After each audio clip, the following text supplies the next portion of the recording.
মূল দাবি এই হসপিটালে, জেলা হসপিটালে, হাসপাতালে 13 বছরের একজন নাবালিকা যখন চিকিৎসা হচ্ছিল, সিটি স্ক্যানের সময় নির্যাতন করেন, প্রশাসন কোথায় ছিল?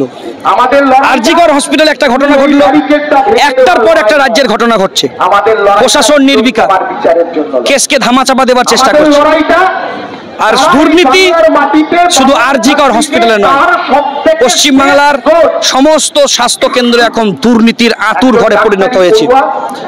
দুর্নীতি মুক্ত করতে হবে, ডাক্তার স্বাস্থ্যকর্মীদের নিরাপত্তা দিতে হবে, নির্যাতিতা দোষীদের শাস্তি দিতে হবে। আরজিকর হসপিটাল যারা ভাঙলো, আসল দোষীদেরকে গ্রেফতার করতে হবে।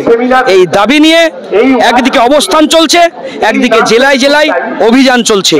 দাবি আদায় না হওয়া পর্যন্ত এসএফআই, ডিওয়াইএফআই, আইউরিয়া রাস্তা ছাড়বে না।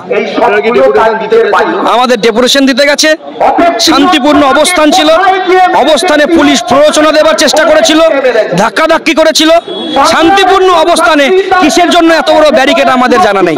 আমরা তো ডেপুটেশন দেবো বলেছিলাম, কিন্তু ওরা আক্রমণ করার চেষ্টা করছিল। পুলিশ অবশ্যই ভয় পেয়েছে, পুলিশ ভয় পেয়েছে বলেই কেসকে ধামাচাপা দেবার চেষ্টা করছে। আমরা বলছি এখনো সময় আছে, সাবধান হয়ে যান। আপনি যদি সাবধান আপনারা না হন, পশ্চিমবাংলার জনগণ খেপেছে, আর জনগণ কি খেপলে হয় সেটা ইতিহাস প্রমাণ করবে।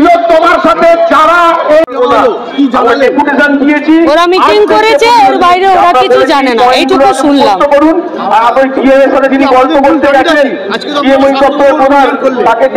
এটা স্বাস্থ্য ভবন নয়, স্বাস্থ্য ভবন অভিযান হবে, ছেড়ে দেওয়া যাবে না।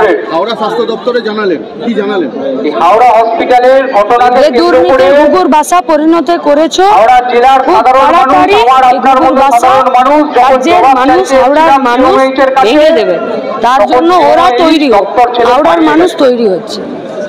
আপনাদের জন্য বলে রাখি, তাড়াতাড়ি আরজিকরের মতন হাওড়া জেলার আমাদের এই লড়াই আগামী দিনে আরো মজবুত হবে। এই প্রতিজ্ঞা নিয়ে 1, 2, 3, 4 করে 5 জন এরা উপর থেকে নিচ অব্দি আছে, তাদেরকে সামনে এসে দাঁড়িয়ে মানুষের কাছে পুলিশের দায়িত্ব পালন করে মানুষকে পেটানো।